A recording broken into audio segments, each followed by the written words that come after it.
Jadi kalau seandainya bulan hanya 29, berarti berarti satu malam saja bulan tidak terlihat, yaitu malam 30, nggak kelihatan bulan. Ya, berarti malam 30 tidak kelihatan bulan.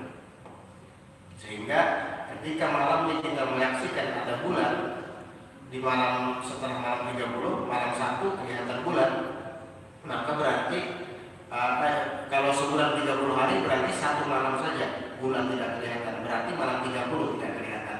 Maka dapat dipastikan besoknya itu sudah kelihatan Sya'ban, pasti. Kalau nggak kelihatan paling gara-gara mendung. Jadi kalau sudah 30 hari genap bulan Sya'ban, 30 hari genap, besok pasti Ramadan, pasti. Berarti di malam 30 hilang bulan. Setelahnya malam 1 hidup bulan Ramadan, pasti kelihatan. Paling mendung kalau nggak kelihatan. Nah, tapi kalau dalam sehari, dalam sebulan itu bulan yang berlalu hanya 29 hari, maka 2 malam bulan tidak kelihatan. Jadi sampai 28 hari bulan kelihatan, 29 hilang, 30 hilang, nanti akan kelihatan setelah itu. Nah, pasti begitu. Ini kita diajarkan sama Allah Subhanahu wa taala ilmu falak. Dan gara-gara ayat-ayat seperti ini, pakar-pakar astronomi dapat mengetahui rotasi bulan dalam sebulan itu berapa manazil, berapa tingkatan dia berrotasi, berputar. Dari ayat-ayat ini kita tahu ternyata bulan, matahari dan bumi itu berrotasi pada porosnya, pada lempengannya sendiri, bukan mengelilingi begini, tapi masing-masing berputar pada lempengannya. Ini Al-Quran mengajarkan kita tentang ilmu astronomi. Berarti orang Islam kalau mau belajar pasti cerdas. Orang Islam kalau mau belajar tidak perlu keluar negeri, cukup Al-Quran jadi belajar. Belajar sama gurunya, paham. Ya, orang Islam ingin mengetahui bagaimana rotasi perputaran bulan, matahari ataupun bumi, tidak perlu terbang ke bulan. Ngapain terbang ke bulan? Kerajinan. Siapa mati di sana? Siapa yang bayar? Alien. Ada alien di situ. Akhirnya gara-gara Neil Armstrong sampai ke bulan. Pas turun berkisah ada makhluk alien, mungkin ya Allah. Akhirnya ada film alien. Allah, dibumbuinya.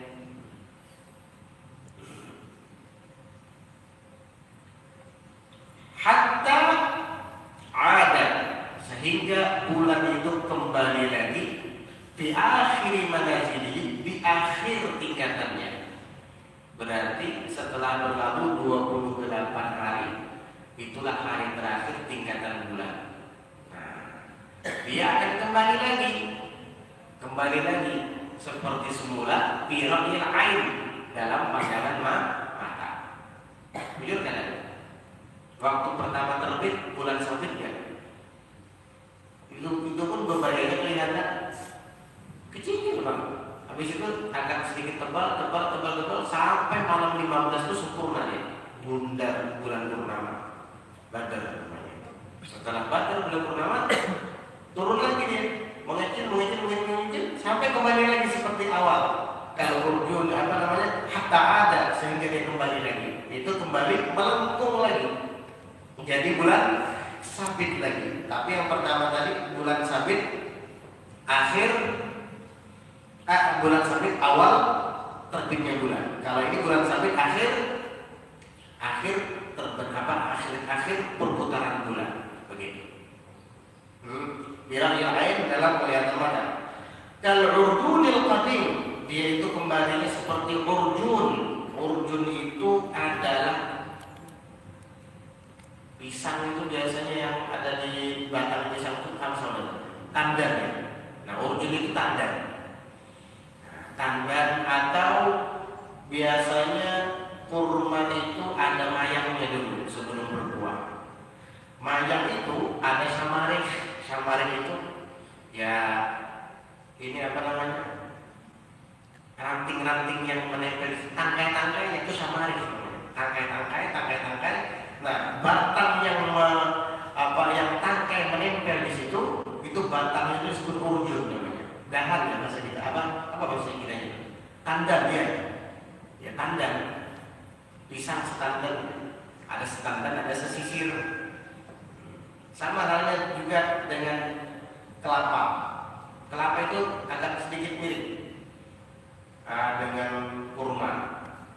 Dari segi pertumbuhan awalnya ada mayang. Mayang itu kan ada batangnya besar, itu disebut dengan tandan. Kemudian setelah batang itu di setiap tepi-tepinya ada tangkai-tangkainya. Ada tangkai-tangkainya. Nah, di tangkai-tangkai itulah kurma berbuah. Sebagaimana kelapa, di tangkai-tangkai itulah dia berbuah. Nah, tandannya ini disebut urjun bahasa Arab. Nah, bulan itu akan kembali lagi seperti awal terbit, yaitu berbentuk sabit. Kalau urjunil qadim seperti tandan yang telah lama. Kalau urjunil qadim seperti tandan yang telah lama. Maksudnya tandan itu kalau dibiarkan kelamaan, dia apa? Kawudis syamarih, yaitu seperti kayu syamarih yang tangkai-tangkai menempel di situ. Ya tandan itu tadi. Idza ataqa, apabila ia sudah ataqa kelamaan, atap itu lama, sudah kelamaan, sudah tuha. Makanya Baitullah itu disebut dengan al-baitul atiq, rumah yang lama. Karena pertama-tama rumah yang dibangun di muka bumi adalah Baitullah. Inna awwala baitin wudi'a lin-nas lalladzi bi Bakkah mubarakan. Sehingga Baitullah itu disebut dengan al-baitul atiq, rumah yang paling lama. Nah, begitu juga udus syamarih. Syamarih itu jamaknya simrah. Simrah itu artinya adalah tangkai-tangkai. Nah, kayu yang tangkai-tangkai menempel di sana disebut dengan tandan. Tandan itu tidak ataqa, apabila ia sudah kelamaan, fa innahu yariqu, maka sesungguhnya ia akan menjadi lunak. Yariqu menjadi lunak, wa yataqawwasu, dan melengkung, wa yasqur, dan menciut. Ya, akhirnya seperti bulan sabit. Ya, sabit. Sebenarnya sabit itu bahasa Arab. Sibatok sama, sibatok itu sama. Sabit, sibatok. Pakai tok dan sabit. Sabit itu ya melengkung. Jadi begitu.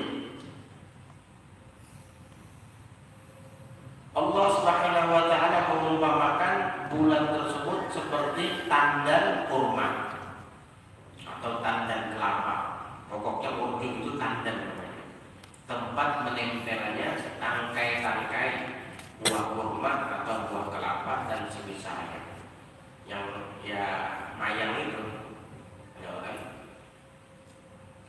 Mayang itu kan masih di dalam upik, terang ya. Setelah keluar dari upik, terbuka upiknya, mayang tadi berubah jadi tandan yang di situ akan menempel, di tandan itu akan menempel tangkai-tangkai, di tangkai-tangkai itulah buah menempel. Ada buah, ada tangkainya, ada tandannya. Jelas ya? Tandan itu jika sudah mengering, sudah menua, dia akan menjadi lunak sehingga melengkung, lalu kemudian menciut, kesebur, mengecil. Paham? Nah, jadi Allah umpamakan seperti tandan yang qadim, yang sudah lama, sudah tua. Itu dalam sisi bentuknya sama-sama melengkung seperti bulan sabit. Itulah kekuasaan Allah. Siapa yang bisa bikin seperti itu? Ini Allah tunjukkan kepada orang-orang kafir yang mengingkari risalah Nabi Muhammad SAW, yang diantara risalahnya adalah Nabi mengabarkan kepada mereka bahwa kelak jika sudah meninggal dunia mereka akan dibangkitkan. Mereka meninggal, akhirnya Nabi disuruh oleh Allah Subhanahu wa Ta'ala untuk menyampaikan tentang keajaiban alam semesta, biar supaya pikiran mereka terbuka. Siapa yang kuasa melakukan ini semua? Bulan yang asalnya berbentuk sabit berlalu setiap malamnya melewati manzil-manzilnya, derajat-derajat dan tingkatan-tingkatannya, hingga pada malam 15 menjadi bulan purnama dan terang benderang. Malam 15, malam 16, malam 17 itu masih terang. Mulai dari malam 13 mulai ada. 13, 14, 15 itu mulai terang. Sampai 16, 17 masih terang. Ini tadi malam 16 terang. Walaupun lampu mati. Ya. Kenapa lampu mati? Ada masalah ya. Cuman nah, di sana kan mati kan? Di daerah sini mati. Pada beda ya? Apa di awal aja Pak? Oh iya. Nah ini ada masalah yang sangat teknis. Nah jadi malam tadi alhamdulillah masih terang purnama ya. Masih kelihatan bulan purnama ya. Makanya berpuasa dalam setiap bulan di tanggal 13, 14 dan 15 itu sunnah, disebut dengan al-ayyamul bid, hari-hari putih. Sehingga hukum berpuasa di hari-hari putih itu sunnah. Kenapa disebut hari-hari putih? Karena 13, 14, 15 itu malamnya terang. Sesuatu yang terang itu biasanya identik dengan warna putih. Maka dari itu disebut dengan al-ayyamul bid, hari-hari putih, 3 hari. Sunnah itu kita puasa 13, 14 dan 15. Kapan? Setiap bulan sunnah kita untuk puasa di hari-hari putih. 13, 14, 15. Tidak ada hubungannya dengan perdukunan, tidak ada hubungannya dengan magic. Kenapa puasa mote kata orang Jawa? Mote, ya Pak Musbid. Ada mote. Apa arti mote?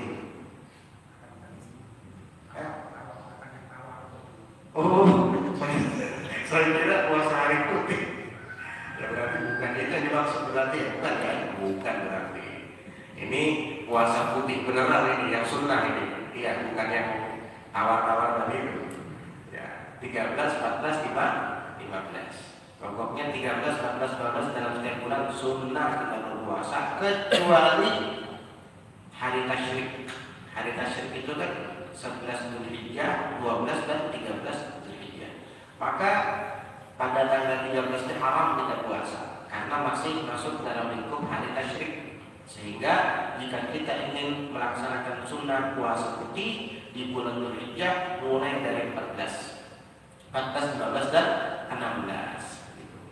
Di akhir daripada rotasi bulan itu bulan akan kembali menjadi sabit, melengkung lagi, dan 2 malamnya menjadi hitam. Jika 30 hari atau 1 malam menjadi hitam, tidak ada bulan sama sekali. Jika 29 hari.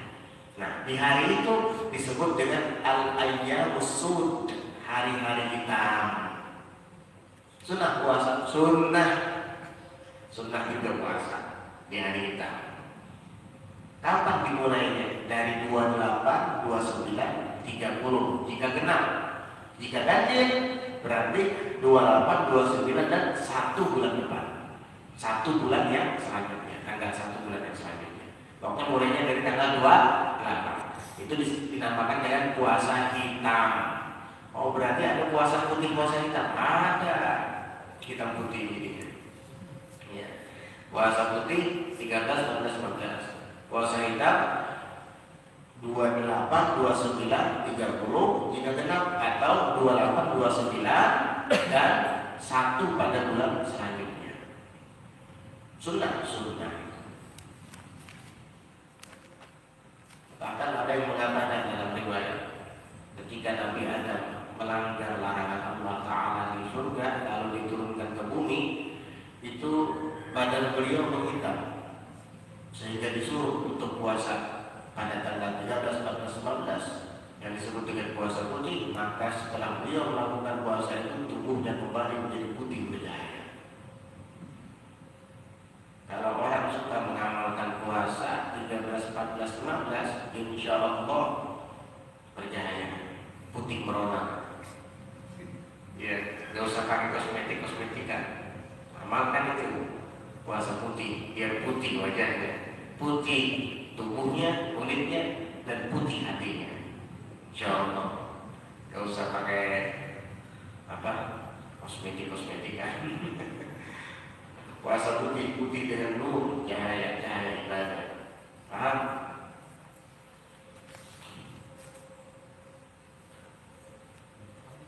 La syamsu yang bagi ay yasbulu wa yasihu. Tidaklah matahari itu yang bagi seyogianya. Maksudnya yasbulu mudah, atau wa yasihu dan sah. Tidaklah sah, tidaklah mudah, tidaklah sepatutnya. Matahari itu laha baginya atau berikal qamar, bahwa dia dapat menyusul bulan. Tidak bisa. Kata kita ma'ahu fil lail, lalu matahari dan bulan berkumpul dalam satu malam, tidak bisa. Kenapa? Karena rotasi bulan lebih cepat daripada rotasi matahari. Perputaran bulan itu lebih cepat dari perputaran matahari. Perputaran matahari itu 1 tahun baru sempurna. Kalau perputaran bulan dalam sebulan sempurna, dalam sebulan sempurna. Begitu. Ini ilmu falak, paham nih kalau orang belajar falak. Ya. Jadi perputaran bulan itu sebulan, perputaran matahari itu setahun. Ini lambat, sehingga matahari dan bulan tidak akan pernah, matahari tidak akan pernah dapat menyusul bulan, karena lebih cepat bulan rotasinya, peredarannya daripada perputarannya daripada matahari.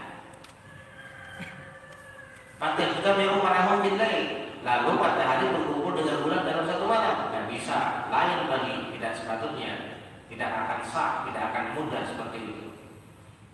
Kecuali hari kiamat bertabrakan. Nah, kalau sudah bertabrakan, matahari dan bulan, planet-planet hancur. Selama masih belum hari kiamat, perputaran tersebut tidak akan pernah mengalami perubahan, seterusnya begitu. Paham? Hebat ya agama Islam, Quran ini, canggih Quran ini. Sebelum ada astronomi, Quran sudah bicara tentang astronomi. Luar biasa. Bangga kita menjadi orang Muslim. Gak ada kayak begini nih pembahasannya di agama lain. Canggih Quran ini. Itulah Islam, tidak akan pernah ketinggalan, selalu relevan di setiap masa dan zaman, tidak pernah ketinggalan. Gak ada istilah konservatif, Al-Quran kolot ketinggalan, gak ada. Pasti relevan dalam setiap zaman dan tidak pernah bosan kita membacanya. Mulai alif lam, mulai al-fatihah, alif lam, mulai kanan-kanan kita itu tamat ulang-ulang, ada bosan-bosannya. Malam bulan puasa tadarusan ada bosan-bosannya. Iya. Luar biasa Al-Quran ini. Mukjizat yang utuh sampai sekarang. Asyik kita baca Quran kalau paham. Nah, kalau sudah paham kayak gini kan nanti baca hadisnya asyik.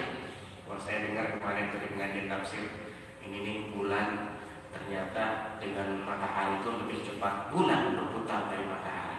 Makanya Allah mengatakan la syamsu yanbaghi laha an tudrikal qamar. Tidak akan pernah bisa dia menyusul bulan. Atau jika minggu ma'ruf bilail, kalau berkumpul dalam satu malam nggak bisa. Walal lailu sabiqun nahar, dan begitu pula malam tidak dapat mendahului siang. Malam tidak dapat mendahului siang. Fala ya'ti qabla ini, maka malam tidak akan datang sebelum selesainya siang. Iya. Kalau matahari terbenam, berarti siang sudah selesai, baru datang malam. Gak mungkin jam 12 siang matahari masih di tengah-tengah langit, datang malam. Bisa? Pernah kayak gitu? Paling gerhana. Paling gerhana kalau bisa. Gerhana itu artinya pertemuan antara bulan dengan matahari. Nah itu terjadinya nggak mungkin dalam setiap bulan. Itu karena setahun sekali ambil dua. Itu menunjukkan bahwa matahari berputar lambat, sedangkan bulan berputar cepat, sehingga tidak akan ketemu kecuali setelah berlalu berapa tahun. Itu pun kebetulan terjadilah gerhana. Hebat ya, Al-Quran bicara masalah astronomi ya hebat. Kalau dia dapat bukan mujizat Nabi, bukan kalau Allah ini. Kenapa? Kok Al-Quran bisa berbicara panjang lebar tentang itu dan pas lagi? Karena yang menciptakan bulan dan matahari itu yang berbicara di sini. Kalau yang tidak menciptakannya berbicara sekedar dugaan-dugaan belaka. Ya. Ada Acil, tukang jual wadai, tukang olah pika tapai, pika kentang. Ada Acil namanya bisa menukar aja. Amun berbandar tentang pika tapai, pika kentang. Acil nama menukar ini tidak mungkin paham. Andai kata dia berbicara juga belum tentu pas. Ini zaman tenang tahu lah, karena apa ini yang dulu ini nama orang lainnya, nama orang lainnya. Itu dugaan. Ini jadi hampir pada ini kebanyakan itu belum tentu. Karena lainnya nama orang. Tapi kalau si Acil nama orangnya, sengaja kebanyakan itu anunya jadi manis, ini sengaja tuh kebanyakan radinya jadi rasanya kayak itu. Ini nama orang, kayaknya tahu. Kalau itu yang ada orang jangan sok tahu. Paling dugaan belaka. Kenapa Allah Ta'ala panjang lebar berbicara tentang bulan dan tentang matahari? Pas lagi. Karena Allah yang ciptakan itu. Tapi kalau makhluk yang berbicara itu hanya dugaan. Bisa benar, bisa tidak. Karena bukan dia yang menciptakan. Jadi malam tidak dapat mendahului siang. Pada yakti maka tidak akan pernah datang malam itu qabla qita'in, sebelum berlalunya siang, selesainya siang. Jadi kalau sudah berlalu siang baru malam datang. Siang itu berlalu dengan terbenamnya matahari di ufuk barat. Datang malam. Tidak mungkin kalau matahari masih belum terbenam, yakni siang masih ada, tiba-tiba malam. Mungkin. Wakullun dan semuanya. Tanwinnya itu di kalimat kullun iwadun anil mudhofi ilaih, pengganti daripada mudhofi ilaih yang dibuang. Makanya tanwin itu ada namanya tanwin iwad. Kan tanwin macam-macam, ada tanwin muqabalah, ada tanwin iwad, ada tanwin tankir. Nah kalau ini namanya tanwin iwad, pengganti apa? Mudhof ilaih. Mudhof ilaihnya mana? Dibuang. Apa isinya? Minasyamsi wal qamari wan nujum, daripada matahari dan bulan dan bintang-bintang. Berarti tanwin yang ada di kalimat kullu itu isinya matahari, bulan dan bintang. Maksudnya kullu syamsi wal qamari wan nujum. Setiap matahari, setiap bulan dan setiap bintang-bintang fi falakin, itu semua ada pada falaknya. Tahu falaknya? Mustadirin, yaitu pada falaknya, pada porosnya. Mustadirin yang bundar, yaitu pada lempengannya yang bundar. Yasbahun, mereka semuanya berrotasi, berputar.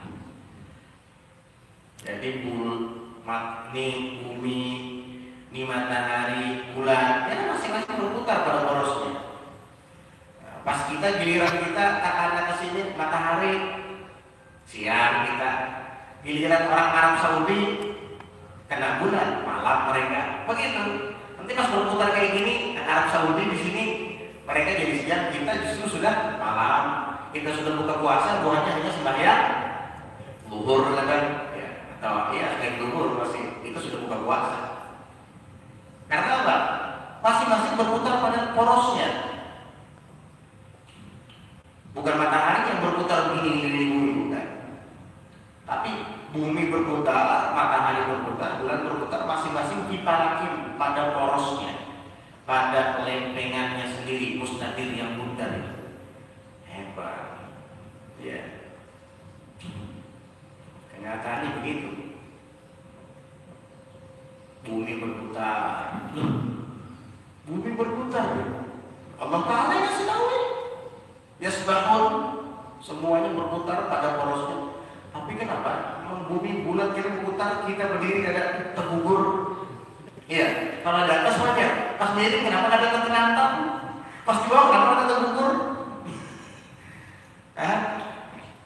Itulah hebatnya ciptaan Allah. Kenapa? Karena bumi ini berputar seimbang. Dia berputarnya seimbang. Pernah melihat tari miring nggak? Orang Aceh tari miring. Kenapa miringnya nggak jatuh? Seimbang ya.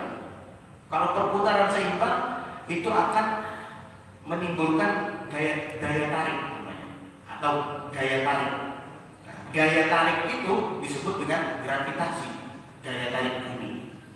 Sehingga dengan keseimbangan rotasi bumi itu, makhluk yang ada di atasnya tidak akan jatuh karena perputaran seimbang. Kayak kita di pesawat. Di dalam pesawat itu meluncur kencang, lebih kencang dari bumi, berapa ribu kilometer per jam itu. Tapi kita bisa berjalan-jalan di dalam pesawat. Coba kalau seandainya kita tidak di dalam pesawatnya, wah, tidak mungkin bisa lalu lalang kayak gitu. Itulah gaya tarik. Gaya tarik itu disebut dengan gravitasi. Karena seimbangnya bumi. Bumi seimbang. Ada kalanya nanti bumi berhenti berputar, jatuh semua. Pernah melihat atau pernah mengalami ya ketika kita naik mobil, ternyata supirnya kemarin mengajuk tahan untuk bangku berada. Iya, tahan untuk bangku berada. Nanti ada masanya bumi ini berhenti berputar mendadak. Akhirnya laut tumpah ke daratan. Apalagi daratan ini menurut menurut yang disebutkan hanya seperempatnya saja. 3/4 bumi ini air semua. Sisanya daratan ini seperempat. Kita ini dikelilingi air sebenarnya.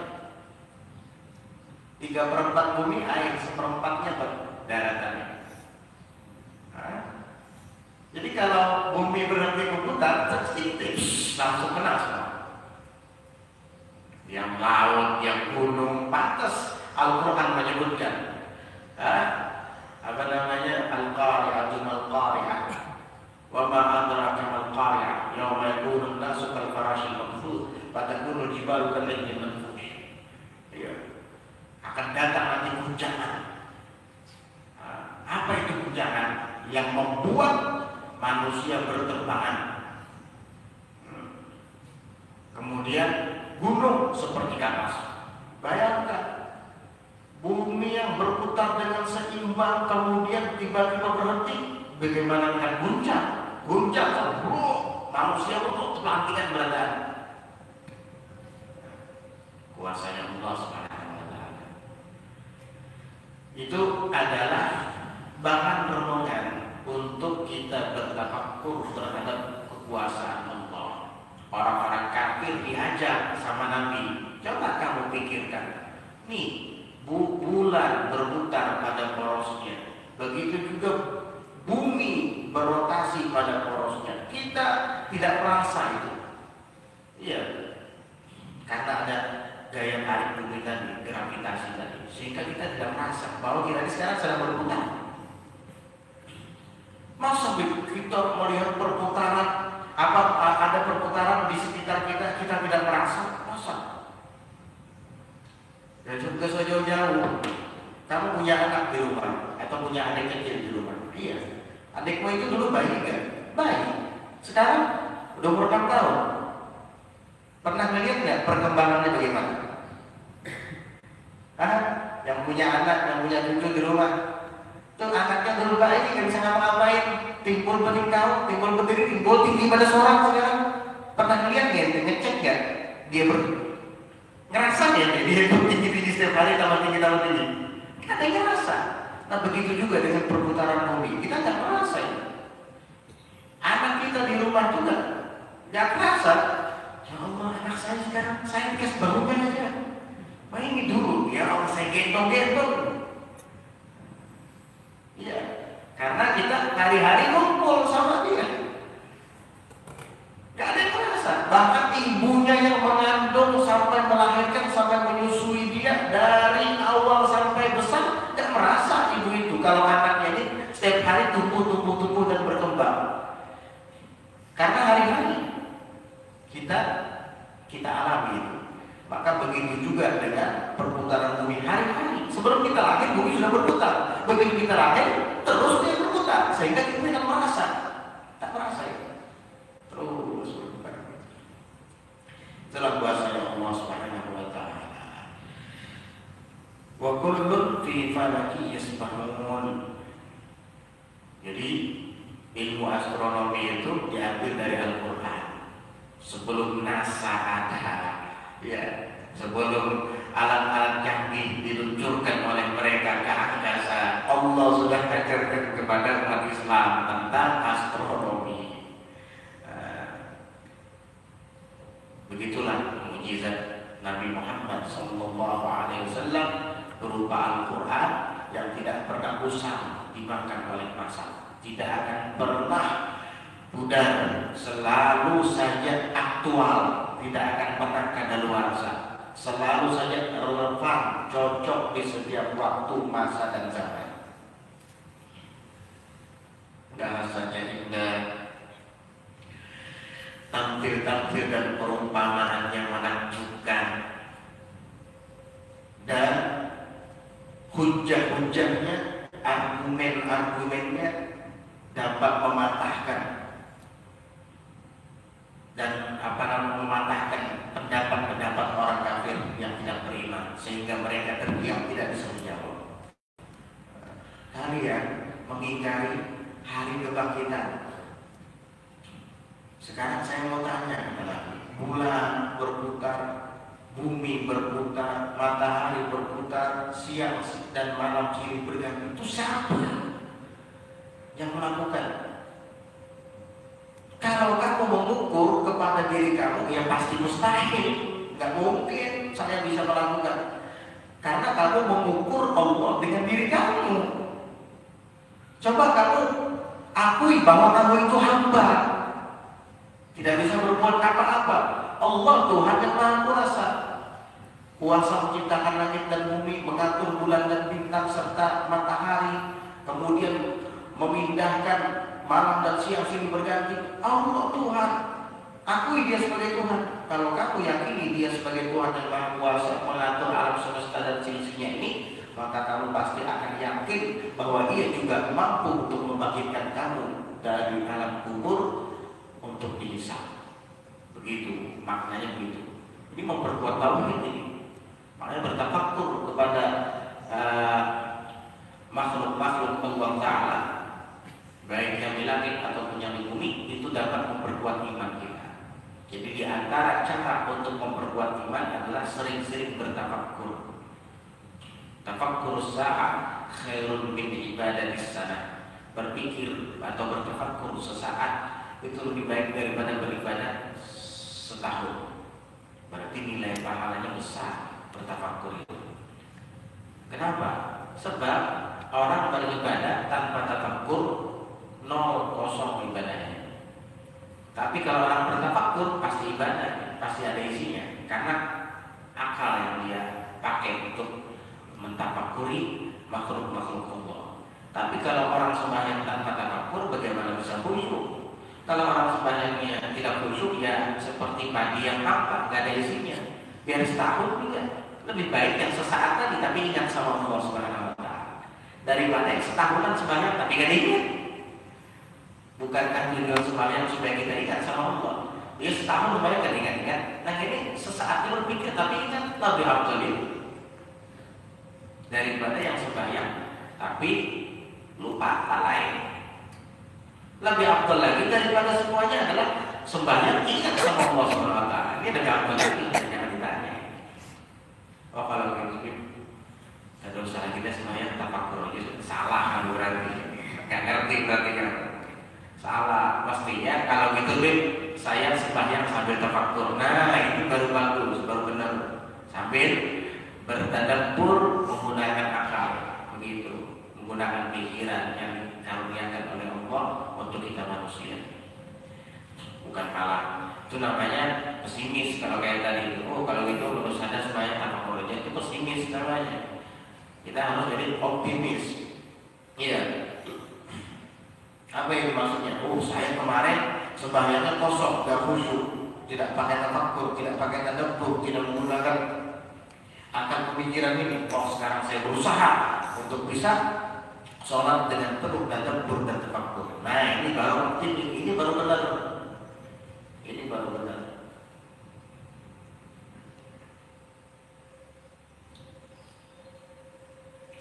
Wa ayatul lahum ala qudratina anna hamalna dzurriyyatahum. Oh ini masih belum yang tadi lah. Yasbahun artinya yasiruna. Artinya yasbahun ya yasiruna, berjalan, beredar. Memang makna aslinya yasbahun itu berenang. Orang berenang itu kan di air, ya berjalan-jalan di air ya. Tetapi di sini yang dimaksud adalah berrotasi, yaitu berputar, berjalan pada tempatnya. Fifalakin itu fifalak pada falaknya, pada porosnya. Mustadir yang bundar itu yasbahun, mereka langit, mereka matahari, bulan dan bintang itu yasirun, yasbahun, yakni berputar, berrotasi, yasirun. Nuzzilu, mereka semua matahari, bulan dan bintang itu nuzzilu, ditempatkan manzilatal uqala, seperti tempatnya orang-orang berakal. Artinya Allah sebutkan di sini kalimat yasbahun. Yasbahun itu adalah fi'il mudhari' jamak untuk orang banyak dan berakal.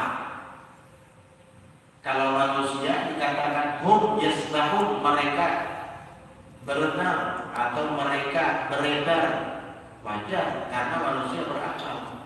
Ini matahari, bulan dan bintang tidak seperti kita makhluk manusia dikasih akal oleh Allah Subhanahu wa Ta'ala. Tapi kenapa di sini Allah sebutkan yasbahun, seakan-akan mereka itu berakal? Nah, itu namanya nuzzilu manzilatan uqala. Bulan, bintang dan matahari tadi nuzzilu, ditempatkan oleh Allah seperti tempatnya orang-orang berakal. Itu disebut dengan majaz. Disinilah letak majaz dalam Al-Quran. Sama seperti apa namanya di dalam suratul Kahfi itu, bahwa jada jidara yuridu ayyam qadda fa'aqamah. Fawajada jidaran yuridu an yanqadha. Maka keduanya Nabi Musa dan Nabi Khidir menemukan jidar, dinding, tembok. Yurid, dinding itu ingin an yanqadha, ingin jatuh. Emang dinding punya hati apa sampai berkeinginan? Orang yang berkeinginan itu adalah orang yang punya hati. Saya ingin makan. Kenapa kamu berkeinginan makan? Dari mana keinginan itu muncul? Dari hati. Saya ingin pergi ke majelis. Oh, dari mana keinginan itu muncul? Dari mana sumbernya? Dari hati. Kenapa dinding disebut sama Allah di dalam Al-Quran yuridu an yanqadha? Dinding itu ingin jatuh. Emang dinding punya hati apa? Nah, ini namanya majaz. Justru di dalam karena adanya majelis di dalam Al-Quran itu nilai-nilai balaghah dan fasahat yang ada di dalam Al-Quran itu kelihatan. Ini yang membuat orang-orang fusaha Arab, orang-orang fasih di kalangan Arab yang tidak bisa meniru hebatnya Al-Quran. Nah, sama di dalam hal ini Allah umpamakan matahari, bulan dan bintang itu seperti makhluk yang berakal. Nuzzilu manzilatal uqala. Jadi diturunkan pada tempat uqala, orang-orang berakal, dengan kalimat yasbahun. Padahal mereka ini adalah benda yang tidak berakal. Wa ayatul lahum ala qudratina anna amanat dzurriyyatahum wa fi khiramatin dzurriyyatihim jama' ay aba'ahum al-usula wallahu a'lam bissawab. Insyaallah kita akan lanjutkan tafsir surah Yasin pada hari besok. Hari apa? Kamis, berarti Rabu ya, Sabtu ya, kita lanjutkan. Kamis kita libur sampai Jumat. Insyaallah Sabtu kita lanjutkan lagi. Mudah-mudahan bisa kita harapkan surah Yasin ya, tafsirnya di sepanjang bulan Ramadan ini. Insyaallah mudah-mudahan bisa. Supaya kita tambah mantap baca Yasinnya. Ternyata di dalam surah Yasin terdapat pembahasan tentang ilmu astronomi. Ternyata di dalam Yasin terdapat bahan-bahan renungan yang harus kita tafakuri supaya dapat memperkuat iman dan yakin kita bahwa Allah itu ada dan Allah itu Maha Kuasa di atas segalanya. Alhamdulillah kita punya Tuhan Allah. Nikmat. Kita tidak pernah meminta kepada Allah agar menjadikan Muslim. Kita tidak pernah memohon kepada Allah agar ketika lahir menganut agama Islam dan bertuhankan Allah. Tidak pernah. Itu semua kita minta sebelumnya. Tetapi Allah Ta'ala mentakdirkan kita terlahir dari abah yang Muslim dan ibu yang Muslimah. Alhamdulillah kita pun terlahir ke dunia dalam keadaan memeluk Islam, bertuhankan Allah, bernabikan Nabi Muhammad SAW. Ini nikmat yang harus dan wajib kita syukuri. Tapi banyak orang-orang melupakan nikmat ini, nikmat Islam, nikmat iman. Nahnu biruhin beraha wa huburin istiraha, nikmatul Islam ma'al ni'am halat bisa'ah. Kata Imam Haddad, kita ini berada dalam ketenangan, ketentraman dan kebahagiaan. Kenapa? Karena nikmat Islam yang paling tinggi dan besarnya nikmat itu telah bersemayam di halaman hati kita. Alhamdulillah. Mudah-mudahan Allah Ta'ala hidupkan dalam keadaan iman dan Islam, dan ketika nanti Allah Ta'ala wafatkan kita juga dalam keadaan iman dan Islam. Amin. Amin. Ala hadhihi niyyah wa ala kulli niyyatin shalihatin jami'ah syamilah li khairatid dunya wal akhirah wa ila hadratin Nabi Muhammad sallallahu alaihi wa ala alihi wa sallam. Al-Fatihah.